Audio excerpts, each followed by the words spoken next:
Gente, mais de 1.000 prefeitos articulam uma manifestação contrária à proposta de emenda constitucional apelidada de Kamikaze. Aquela PEC aprovada na semana passada pelos senadores que cria um estado de emergência para turbinar benefícios sociais. Segundo a Confederação Nacional dos Municípios, as medidas aumentam gastos e impactam na arrecadação das cidades. Para conversar comigo a respeito dos possíveis impactos dessa PEC, eu recebo virtualmente hoje o cientista político Urian Fancelli. Ele está aqui ao vivo. Bom dia, Urian. Seja muito bem-vindo ao nosso programa. Bom dia, Wilker. Obrigado. É um prazer estar aqui. Primeiro, eu queria que você explicasse para a gente de que forma essa PEC pode prejudicar os municípios. Por que esses prefeitos estão tão preocupados?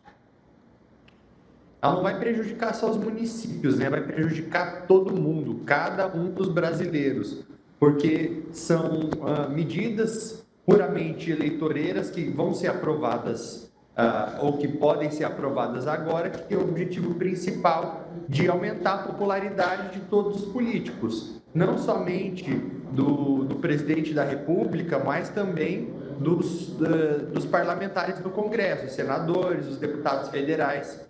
A gente tem que lembrar que em 2018 eles tiveram um grande desafio no Congresso em se reeleger.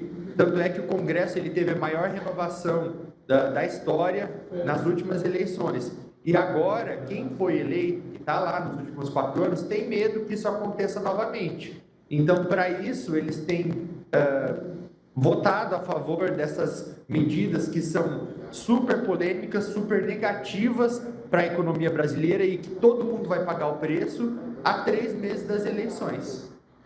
Pois é, essa PEC Kamikaze, vamos contextualizar um pouco para quem está acompanhando a gente. Ela autoriza gastos de 41,2 bilhões até o fim do mês e prevê a ampliação do auxílio Vale Gás, além da criação de um voucher para caminhoneiros e taxistas. E o relator da proposta, deputado federal Danilo Forte, do União lá do Ceará, também quer incluir os motoristas de aplicativo, que eleva ainda mais o custo da PEC, que nesse caso chegaria aí a 50 bilhões de reais.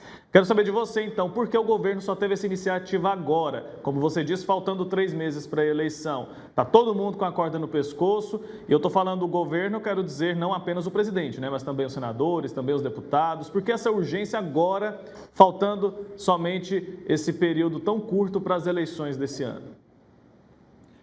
Exato, é o medo de não serem reeleitos. E eu sei que é muito difícil a gente falar para a população, principalmente para quem está assistindo a gente agora. A gente sabe da dificuldade que foi esses últimos anos, né? O preço de tudo subiu. Você vai no mercado, o tomate está R$ 5 essa semana, na outra semana ele já foi para 10, por exemplo. Então, a gente sabe que está difícil. Porém, a solução, ela não é essa que está sendo proposta agora por um motivo simples. Esse dinheiro que vai ser gasto, ele vai sair de algum lugar. Então, se a gente acha que a inflação está ruim agora, que o preço das coisas estão subindo demais agora, se isso for aprovado, vai subir muito mais. Vai abrir um rombo tão grande na economia e isso vai ter várias consequências.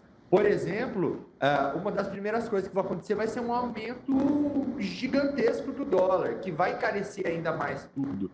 Então, assim, o que essa PEC acaba burlando? Você tem aqui a lei do teto de gastos, que ela prevê quanto que o governo pode gastar. Você tem a lei de responsabilidade fiscal, que basicamente diz que tudo que um governo gasta, ele tem que também achar uma receita, ou seja, de como que ele vai conseguir esse dinheiro para pagar esse gasto.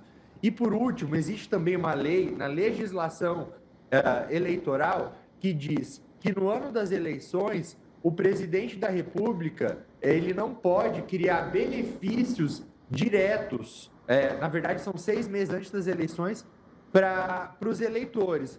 Por quê? Porque isso se torna injusto contra os seus concorrentes, né? Porque você está ali usando da máquina pública para dar um benefício para a população e elevar a sua popularidade.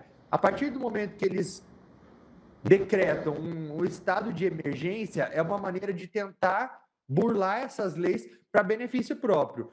Para quem está ouvindo, é muito fácil achar mas ok, que bom que vão aumentar o auxílio emergencial de R$ 400 para R$ 600, que bom que vão dar esse voucher para os caminhoneiros de R$ 1.000. Gente, são 900 mil caminhoneiros, a gente faz isso vezes R$ 1.000.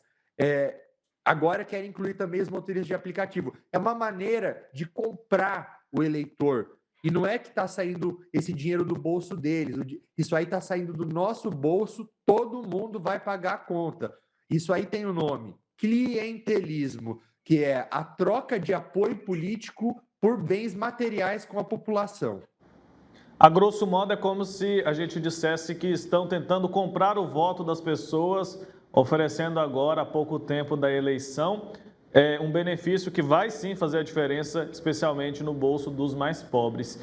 Então, quer dizer que há tão pouco tempo das eleições, o governo não poderia conceder esse tipo de benefício? Mesmo tendo decretado o estado de emergência, o presidente pode ter algum problema? Isso vai ser ruim para ele, porque já é uma coisa que o próprio Paulo Guedes, que é o ministro da Economia do governo, tinha falado em fevereiro, quando surgiu essa proposta. Foi o próprio Paulo Guedes, na verdade, que batizou isso de PEC kamikaze, porque ele sabia o tanto que isso poderia destruir a economia. Só que quando saíram as últimas pesquisas para presidente da República e o Bolsonaro viu, ou agora é tudo ou nada, ele está quase 20 pontos atrás do primeiro colocado nas eleições.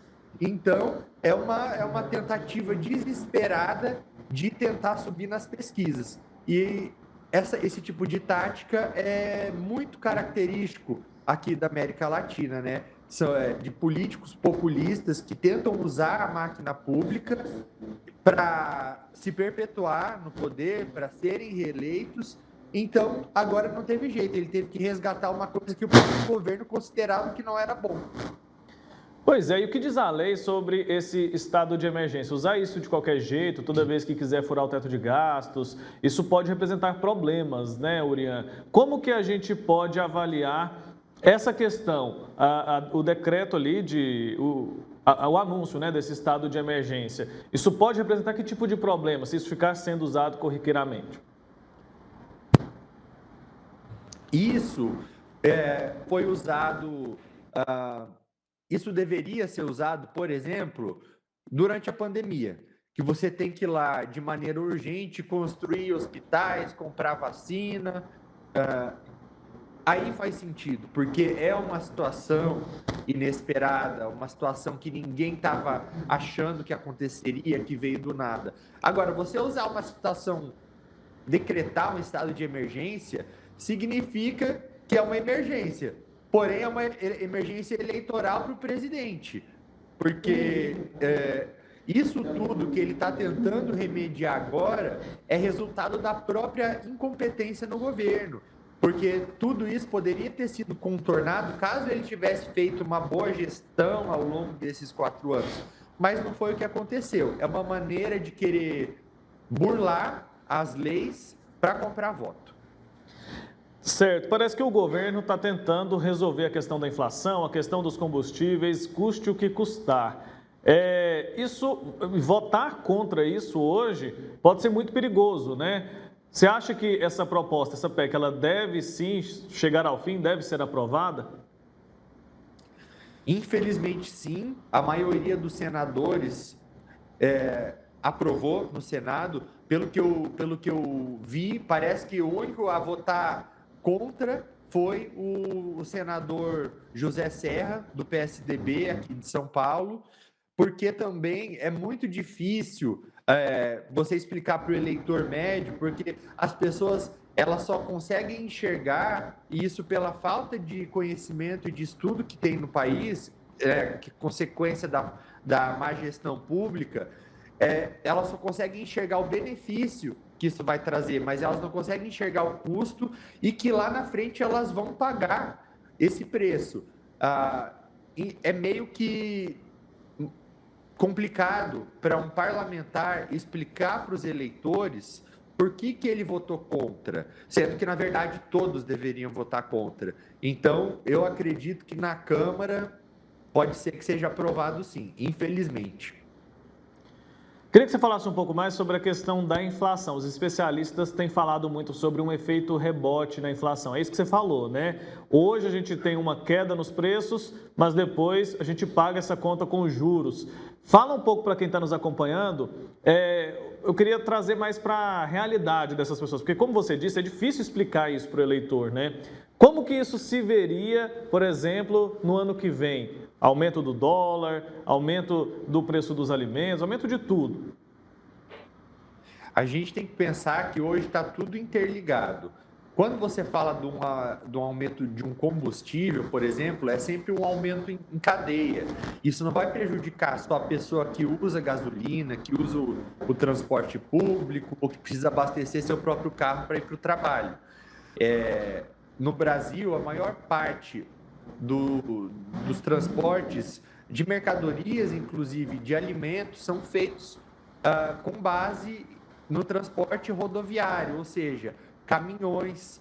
E quando você eleva o preço dos combustíveis, aí você vai ter um aumento do gasto para aquele caminhoneiro, ele vai cobrar mais por aquilo, esse preço ele vai ser refletido, por exemplo, no supermercado, nos restaurantes. Então, você tem um aumento de tudo. Mas o que acontece com a inflação? É como se o governo agora ele injetasse um pouco de dinheiro na economia, então você acaba que dá um poder maior aquisitivo para a população, para ela comprar seus produtos necessários para a sobrevivência, mas da onde que saiu esse dinheiro que foi dado à população? Do próprio governo. Só que não era que ele tinha dinheiro sobrando em caixa para isso. Ele tem que tirar esse dinheiro de algum lugar. Então, o que vai acontecer? O preço de tudo vai subir. Então, lá na frente, daqui poucos meses, esse valor que foi dado agora para as pessoas, ele vai voltar como se fosse um boleto, uma conta em que tudo vai sair mais caro. Então, no final das contas, todo mundo vai sair perdendo. Tá certo, não é sustentável uma medida como essa agora, né? Orian Fancelli, muito obrigado pela sua participação, cientista político, obrigado pelo seu tempo aqui, por nos ajudar a entender um pouco mais sobre essa PEC kamikaze, que parece ser muito benéfica, né? Parece que está numa embalagem muito bonita, mas a gente tem que entender direitinho o que tem dentro dessa PEC aí, para que a gente faça a nossa avaliação. Até uma próxima oportunidade, viu? Obrigado, até a próxima. E peço para todo mundo olhar em quem que vocês votaram e como que essas pessoas vão votar a favor dessa PEC. Deveriam votar contra. Tá ótimo, um abraço, tchau, tchau.